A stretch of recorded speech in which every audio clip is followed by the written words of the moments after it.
বন্ধুরা, শেষ পর্যন্ত বেজিংয়ের বন্ধ ঘরের ভেতরে তারেক রহমান এবং তার ঘনিষ্ঠরা চীনের হাতে এমন কি গোপন ফাইল তুলে দিয়েছে, যার পরে থেকে বাংলাদেশ হঠাৎ ভারতের দিকে পিঠ ফিরিয়ে নিল। মোদী সরকার কি 54টি নদীর সেই ব্রহ্মাস্ত্র চালাতে যাচ্ছে, যা অ্যাক্টিভেট করার সাথে সাথে পুরো বাংলাদেশ 24 ঘন্টার মধ্যে হাঁটু গেড়ে বসে পড়বে? অপারেশন পাকিস্তান 2.0 এর সেই ভয়ঙ্কর সত্যটা কি, যা রাতারাতি বাংলাদেশের ক্ষমতায় ভারত বিরোধী চরমপন্থীদের বসিয়ে দিয়েছে? ভারতের এই অত্যন্ত পুরনো বন্ধু দেশের ভেতরে কি আইএসআই আর চীনের এমন কোন স্লিপার সেল সক্রিয় হয়ে উঠেছে, যা সরাসরি আমাদের শিলিগুড়ি করিডোর অর্থাৎ চিকেন নিগেটসের জন্য বড় একটা মিলিটারি গেম প্ল্যান করেছে?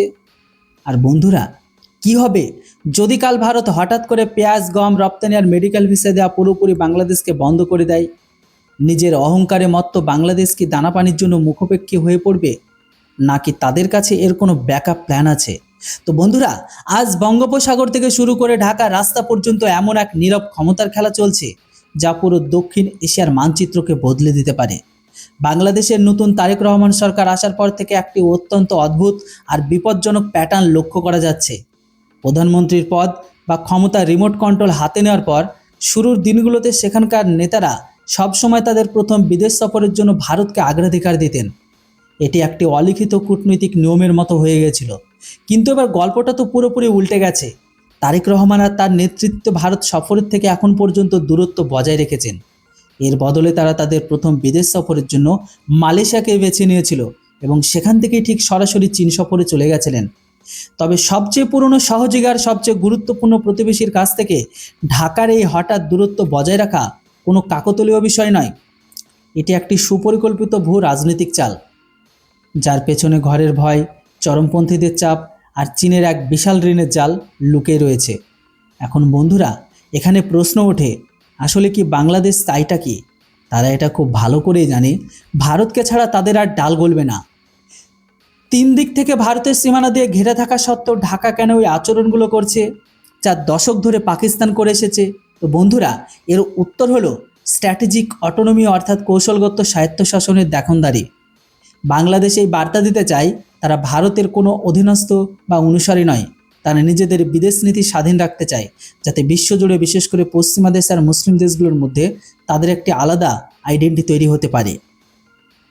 কিন্তু বন্ধুরা, এই স্বায়ত্তশাসনের নামে যে খেলাটি খেলা হচ্ছে, তা আসলে বাংলাদেশের ন্যাশনালিস্ট পার্টি অর্থাৎ বিএনপি আর তার সহযোগী দলগুলোর একটি অত্যন্ত পুরনো আর বিপজ্জনক অভ্যন্তরীণ রাজনীতি। তবে বন্ধুরা, আপনারা এটা জেনে অবাক হবেন যে পর্দার আড়ালে আসল খেলাটা কি চলছে। কেননা বিএনপি আর চরমপন্থী শক্তিগুলোর পারস্পরিক ভোট ব্যাংক সবসময় ভারত বিরোধী আদর্শের দিকে ঝুঁকে থাকে। বর্তমান সরকার এই ভোট ব্যাংককে খুশি করতে এবং দেশের ভেতর জামায়াতে ইসলামের মতো ইসলামিক চরমপন্থী সংগঠনগুলোর চাপ শান্ত করতে দিল্লির সাথে দূরত্বের নাটক করছে।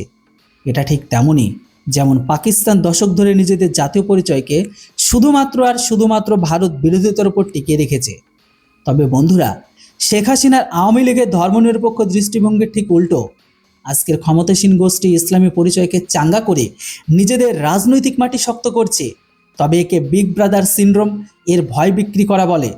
তবে বন্ধুরা, প্রতিবেশী দেশগুলোর মধ্যে প্রায় এই ভুয়ো ন্যারেটিভ বা প্রচার চালানো হয় ভারত একটি বড় ভাইয়ের মতো তাদের অভ্যন্তরীণ বিষয়ে হস্তক্ষেপ করে, আর এই ভয়কে কাজে লাগিয়ে অভ্যন্তরীণ স্তরে জাতীয়বাদকে উস্কে দেওয়া হয়। আর এই অপারেশন পাকিস্তান 2.0 এর আসল চেহারা। কিন্তু বন্ধুরা, বিষয়টি কিন্তু শুধু অভ্যন্তরীণ রাজনীতিতেই সীমাবদ্ধ নয়। আসল মাস্টারমাইন্ড তো অন্য কোথাও বসে আছে। তারেক রহমান এই ভারত বিরোধী নীতির পেছনে চীনের একটি অত্যন্ত বড়, গভীর ভূ রাজনৈতিক কৌশলকে কাজ করছে। চীন দীর্ঘদিন ধরে দক্ষিণ এশিয়ার ভারতের প্রভাব শেষ করার জন্য তাদের স্ট্রিং অফ পালস পরিকল্পনা চালাচ্ছে। তবে বন্ধুরা, মিয়ানমার, শ্রীলঙ্কার, মালদ্বীপের পর এবার বেজিংয়ের নজর বাংলাদেশের বন্দর আর সামরিক ঘাঁটিগুলোর উপর। চট্টগ্রাম, মোংলা বন্দরের বিপুল বিনিয়োগ করে চীন ভারতের পূর্ব সীমান্তে নিজেদের সামরিক দখল মজবুত করছে। একে চীনের চেকবুক কূটনীতি বলা চলে। তবে বেজিং বাংলাদেশের পরিকাঠামো, জ্বালানি আর প্রতিরক্ষা খাতে বিলিয়ন বিলিয়ন ডলার বিনিয়োগ করছে। তারা বিশাল অঙ্কের ঋণ দিয়ে ঢাকাকে নিজের সেই ডেট ট্র্যাপ বা ঋণের ফাঁদে ফেলেছে, যা কিছু সময় আগে শ্রীলঙ্কাকে দেওলা করে দিয়েছিল। তবে বন্ধুরা, হয়তো এটা শুনে আপনাদের ধাক্কা লাগতে পারে যে আজকের দিনে চীন বাংলাদেশের সবচেয়ে বড় প্রতিরক্ষা সরঞ্জাম সরবরাহকারী দেশ হয়ে উঠেছে। তবে বাংলাদেশের সেনাবাহিনীকে চীনা সাবমেরিন এবং অস্ত্র সরবরাহ করা হচ্ছে। বন্ধুরা, বঙ্গোপসাগরের ভেতরে বিএনএস শেখ হাসিনার মতো সাবমেরিন ঘাঁটি নির্মাণ ভারতের নিরাপত্তা সংক্রান্ত চিন্তাকে সরাসরি কিন্তু বাড়িয়ে দিচ্ছে। কিন্তু এর চেয়েও বড় বিপদ শিলিগুড়ি করিডোরের কাছে ঘনিয়ে আসছে। ভারত ও বাংলাদেশের মধ্যে তিস্তা নদীর জলবন্টন নিয়ে দীর্ঘদিন ধরে বিবাদ চলছে, আর এই বিবাদের সুযোগ নিয়ে চীন তিস্তা নদীর ব্যবস্থাপনার জন্য বাংলাদেশকে বিপুল আর্থিক সাহায্যের প্রস্তাব দিয়েছে। যদি চীন তিস্তা প্রজেক্টে ঢুকে পড়ে তবে তার সরাসরি অর্থ দাঁড়াবে ভারতের সবচেয়ে সংবেদনশীল অংশ অর্থাৎ চিকেন নেক্সের ঠিক কাছাকাছি চীনা ইঞ্জিনিয়ার এবং সামরিক কৌশলবিদদের উপস্থিতি। এটি ভারতকে চারিদিক থেকে ঘেরার স্ট্রিং অফ পালস পরিকল্পনা চূড়ান্ত ধাপ হতে পারে। তবে বন্ধুরা, আপনাদের যদি মনে হয় যে ভারত এই পুরো খেলাটাকে চুপচাপ দেখছে, তবে আপনারা মোদী সরকারের বিদেশ নীতির সেই অ্যাগ্রেসিভ নীরব ডিকোডিং মিস করছেন, যা এখন অ্যাকশন মোডে চলে এসেছে। তবে বন্ধুরা, যা এখন বাংলাদেশকে এটা পরিষ্কার করে দিয়েছে যে তারা যদি নিজের সীমা পার করে তবে নয়াদিল্লি নিজের তাস উল্টাতেও পিছপা হবে না। হ্যাঁ, বাংলাদেশ ভারতের উপর চাপ সৃষ্টি করে তিস্তা প্রজেক্ট, সীমান্ত পেরিয়ে অনুপ্রবেশ আর বাণিজ্য ঘাটতির উপর যেটার জন্য ছাড় চাই। ভারত থেকে দূরত্ব তৈরি করে তারা বার্গেনিং পাওয়ার বাড়াতে চায়। কিন্তু তারেক রহমান হয়তো এটা ভুলে গেছেন, ভারতের কাছেও বাংলাদেশের একটি নয় বরং একাধিক দুর্বল জায়গা রয়েছে, যেটা চেপে ধরলে ঢাকার পুরো অর্থনীতি তাসের ঘরের মতো ভেঙে পড়বে। অতএব বন্ধুরা, ভারতের সেই ভয়ঙ্কর পরিকল্পনাটাও বুঝে নেওয়া যাক, যাকে আমরা ইকোনমিক এবং জিওগ্রাফিক্যাল চেক হোল্ডস, অর্থাৎ যেটাকে বাংলাতে বলা হয় অর্থনৈতিক আর ভৌগোলিক প্রতিবন্ধকতা বলতে পারি। তবে বন্ধুরা, সবচেয়ে আগে কথা বলা যাক ইকোনমির লেভারেজ বা অর্থনৈতিক সুবিধাকে নিয়ে। কেননা বাংলাদেশ নিজের খাদ্য নিরাপত্তার জন্য পুরোপুরি ভারতের উপর ডিপেন্ডেন্ট। যেমন ধরে নিন পেঁয়াজ, গম, চিনি, ডাল, রসুনের মতো দৈনন্দিন প্রয়োজনীয় জিনিসপত্র বড় সহকারী ভারতই। ভাবুন বন্ধুরা, যদি কাল সকালে ভারত সরকার এই জিনিসগুলোর উপর সম্পূর্ণ রপ্তানির উপর পুরোপুরি নিষেধাজ্ঞা জারি করে দেয়, তবে কি হবে? বাংলাদেশের বাজারে রাতারাতি মূল্যস্ফীতি আকাশ ছোঁয়া হবে। খাবার দাবারের দাম এতটাই বেড়ে যাবে যে সাধারণ মানুষ রাস্তায় নেমে আসবে এবং সরকারকে তীব্র গণবিক্ষোভের মুখে ফেলে দিতে পারে। তবে শ্রীলঙ্কায় বন্ধুরা আমরা এটাও দেখেছি যে জনগণ যখন ক্ষুধার্ত থাকে তখন বড় বড় ক্ষমতাকে উপড়ে ফেলে দেয়। তারেক রহমান কি নিজের ঘরে কোনো সামরিক অভ্যুত্থান বা ভয়ঙ্কর বিদ্রোহকে ডেকে আনতে চান? আর শুধু খাবারই নয়, বাংলাদেশের পুরো অর্থনীতির শ্বাস প্রশ্বাস ভারতের কাঁচামালের উপর ডিপেন্ডেন্ট। বাংলাদেশের অর্থনীতির প্রধান ভিত্তি হলো তার রেডিমেড গার্মেন্টস মানে তৈরি পোশাক সেক্টরের উপর। বিশ্বজুড়ে যে পোশাক বিক্রি করে বা বিক্রি হয় সেটা কিন্তু মেড ইন বাংলাদেশ ট্যাগ নিয়ে বিক্রি হয়, আর সেগুলোর কাঁচামাল অর্থাৎ তুলা, সুতো, কেমিক্যাল, যন্ত্রপাতি ভারত থেকে সরবরাহ করা হয়। তাই ভারত যদি এই সাপ্লাই চেনের গতি সামান্য ধীর করে দেয়, কাস্টমস ক্লিয়ারেন্স দেরি করে দেয়, শুল্ক বাড়িয়ে দেয়, তবে বাংলাদেশের গার্মেন্টস ইন্ডাস্ট্রি কয়েক সপ্তাহের মধ্যে দম হারিয়ে ফেলবে। লক্ষ লক্ষ মানুষ বেকার হয়ে পড়বে, তাদের রপ্তানি আয় শূন্যের দিকে নামতে থাকবে। তবে বন্ধুরা, এটি এমন এক সত্য যা ঢাকার নীতি নির্ধারকরা জানলেও চীনের নেশায় বোধ হয়ে তারা এটিকে অবহেলা করছে। বন্ধুরা, আপনারা কি জানেন যে ভারতের কাছে জল ব্রহ্মাস্ত্র হিসাবে কত বড় শক্তি রয়েছে?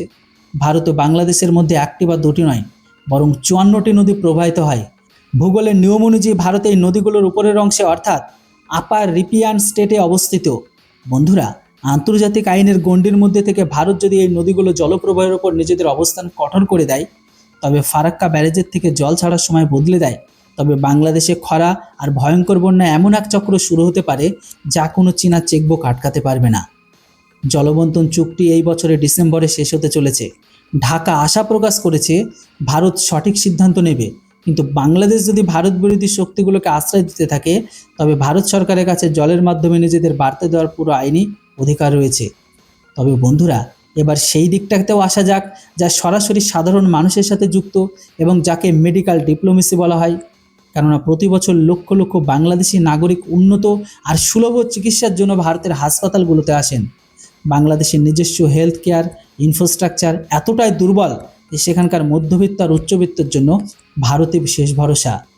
তাই যদি ভারত সরকার হঠাৎ করে মেডিকেলের ভিসার নিয়ম কঠোর করে দেয় বা ভিসা দেওয়ার সংখ্যা বড় ধরনের কাটছাট করে, তবে বাংলাদেশের ভেতরে এক ভয়ঙ্কর মেডিকেল ক্রাইসিস তৈরি হবে।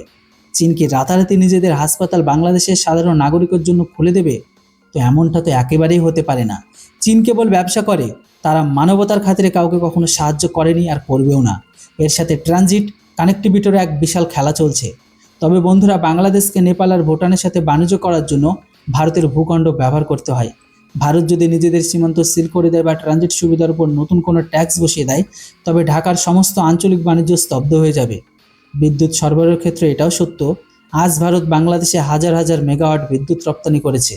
সেখানে চরমপন্থী সরকার যদি ভারতের স্বার্থে ক্ষতি করে, তবে পাওয়ার গ্রিডের সুইচ অফ করে দিয়ে যেতে পারে। আর এমনটা করলে ঢাকার কারখানাগুলো পুরো অন্ধকারে ডুবে যাবে। তারা বুঝতে পারবে না কোনটা দিন আর কোনটা রাত। কিন্তু বন্ধুরা, এই উত্তেজনা শুধু বাণিজ্য বা জলের নয়, সবচেয়ে বড় ইস্যু হলো অবৈধ অনুপ্রবেশ এবং জাতীয় নিরাপত্তা। বাংলাদেশের সাম্প্রতিক ভারত থেকে বাংলাদেশি অনুপ্রবেশকারীদের ফেরত পাঠানোর বিষয়ে আপত্তি জানিয়েছে এবং উল্টে ভারতের উপর জোরপূর্বক মানুষকে সীমান্ত পার করে দেওয়ার অভিযোগ এনেছে। তবে বন্ধুরা, নয়াদিল্লির অবস্থান এই বিষয়ে একদম ক্রিস্টাল ক্লিয়ার। ভারত কোনো মূল্যেই অবৈধ অনুপ্রবেশকারীদের নিজেদের মাটিতে বরদাস্ত করবে না। সীমান্তে কাঁটাতারের বেড়া দেওয়ার কাজ গতি পেয়েছে। বিএসএফকে খোলামেলা ছাড় দেওয়া হয়েছে। সীমান্তে দুই দিকের নিরাপত্তার মধ্যে যে উত্তেজনা তৈরি হয়েছে, তা এই কথার প্রমাণ যে ভারত এখন পুরনো রক্ষণাত্মক নীতি থেকে বেরিয়ে এসেছে। সিটিজেনশিপ অ্যামেন্ডমেন্ট অ্যাক্ট মানে সিএএ আর এনআরসির মতো টুলসের মাধ্যমে ভারত বাংলাদেশের উপরও এক ভয়ঙ্কর কূটনীতিক আর জনমিতিক চাপ তৈরি করতে দিয়েছে। বন্ধুরা, আপনাদের আরও একটি হিডেন লেয়ার বুঝতে হবে, যে তারেক রহমানের একটি সবচেয়ে বড় ভুল যে তিনি ভারতকে ব্ল্যাকমেল করার চেষ্টা করেছেন। তিনি ভাবছেন যে চীন এবং মালয়েশিয়ার কাঠ খেলে তিনি ভারতের কাছে থেকে ছাড় পেয়ে যাবেন, কিন্তু তিনি হয়তো এটা ভুলে যাচ্ছেন যে দক্ষিণ এশিয়ার ভারতের ভৌগোলিক আর সামরিক আধিপত্য এতটাই বিশাল যে সেটিকে উপেক্ষা করে কোনো প্রতিবেশী শান্তিতে উন্নতি করতে পারবে না। ভারত এখন বৈশ্বিক অঞ্চলে বাংলাদেশকে ঘেরাও করতে সক্ষম। যদি ঢাকায় বসে থাকা ইসলামিক চরমপন্থী দলগুলো ভারতের বিরুদ্ধে সন্ত্রাসী কার্যকলাপকে মদত দেয়, তবে Bharat financially action task force অর্থাৎ এফটিএফ আর জাতিসংঘের ভেতরে বাংলাদেশের বিরুদ্ধে কঠোর নিষেধাজ্ঞা জারির প্রচার শুরু করতে পারে। অর্থাৎ সন্ত্রাসী অর্থায়নের অভিযোগ ওঠার সাথে সাথে বাংলাদেশের সমস্ত বিদেশি ফান্ডিং এবং আইএমএফের সাপোর্ট হওয়া উড়ে যাবে, যেটার হাওয়ায় তারা এতদিন পর্যন্ত উড়ছিল। তবে বন্ধুরা, এইসব দেখে তো একটা কথা পরিষ্কার হয়ে যায়, বাংলাদেশ বর্তমানে নেতৃত্বে একটি অত্যন্ত বিপজ্জনক আর আত্মঘাতী খেলা খেলছে। পাকিস্তান ধ্বংস হয়ে যাওয়া কাঠামো পুরো পৃথিবীর সামনে একটি জীবন্ত উদাহরণ যে কোনো দেশ যখন নিজের পরিচয় নিজের প্রতিবেশীর বিরোধিতার মধ্যে খুঁজতে শুরু করে, তখন তার পরিণতি কী হয়। পাকিস্তান একসময় দ্রুত অর্থনৈতিক উন্নতি করেছিল, যে সময় ভারত ছিল অত্যন্ত গরিব আর অনুন্নত দেশ। কিন্তু ভারত বিরোধিতার অন্ধদৌড় আজ তাকে এমন একটা জায়গায় পৌঁছে দিয়েছে যেখানে সে পৃথিবীর সামনে বাটি হাতে দাঁড়িয়ে আছে। বাংলাদেশও যদি এই রাস্তা বেছে নেয়, তবে তার দ্রুত অর্থনৈতিক বৃদ্ধির স্বপ্ন মাঝপথে ভেঙে যাবে। চীন তাদের কেবল ততক্ষণই ব্যবহার করবে যতক্ষণ না তাদের স্ট্রিং অফ পালস মজবুত হচ্ছে। একবার যখন চীনা সামরিক ঘাঁটি সেখানে সেটেল হয়ে যাবে না, তখন বাংলাদেশের সার্বভৌমত্ব শুধু নামমাত্রই রয়ে যাবে তাদের।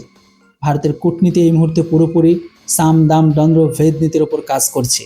ভারত সরকারের স্ট্র্যাটেজিক থিঙ্ক খুব ক্লিয়ার। প্রথমে প্রতিবেশীকে প্রথম মানে নেভারহুড ফার্স্ট নীতির অধীনে আলোচনা করা এবং অর্থনৈতিক সহযোগিতার মাধ্যমে বিষয়টি মেটানোর পুরোপুরি সুযোগ দেওয়া হবে। কিন্তু বাংলাদেশে যদি রেড লাইন ক্রস করে, সে যদি চীনকে ভারতের জাতীয় নিরাপত্তার জন্য সরাসরি হুমকি বা থ্রেড হওয়ার অনুমতি দেয়, তবে বন্ধুরা, নয়াদিল্লির পাল্টাঘাত ঢাকা সহ্য করতে পারবে না। শিলিগুড়ি করিডোরের নিরাপত্তা ভারতের জন্য জীবন মরণের প্রশ্ন। সেখানে যে কোনো চীনা উপস্থিত ভারতের যে কোনো মূল্যে নিষ্ক্রিয় করবে।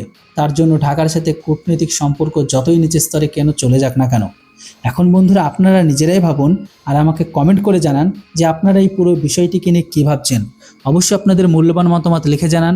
এমন ভিডিও আর রিসার্চ করতে আমাদের প্রচুর খাটুনি হয়, তবে আমাদের খাটুনির জন্য ভিডিওটিকে একটি লাইক আর চ্যানেলটিতে প্রথমবারের জন্য হলে একটি সাবস্ক্রাইব করুন। কথা হচ্ছে খুব তাড়াতাড়ি নতুন একটি আপডেটে। Thanks for watching. জয় হিন্দ, বন্দে মাতরম।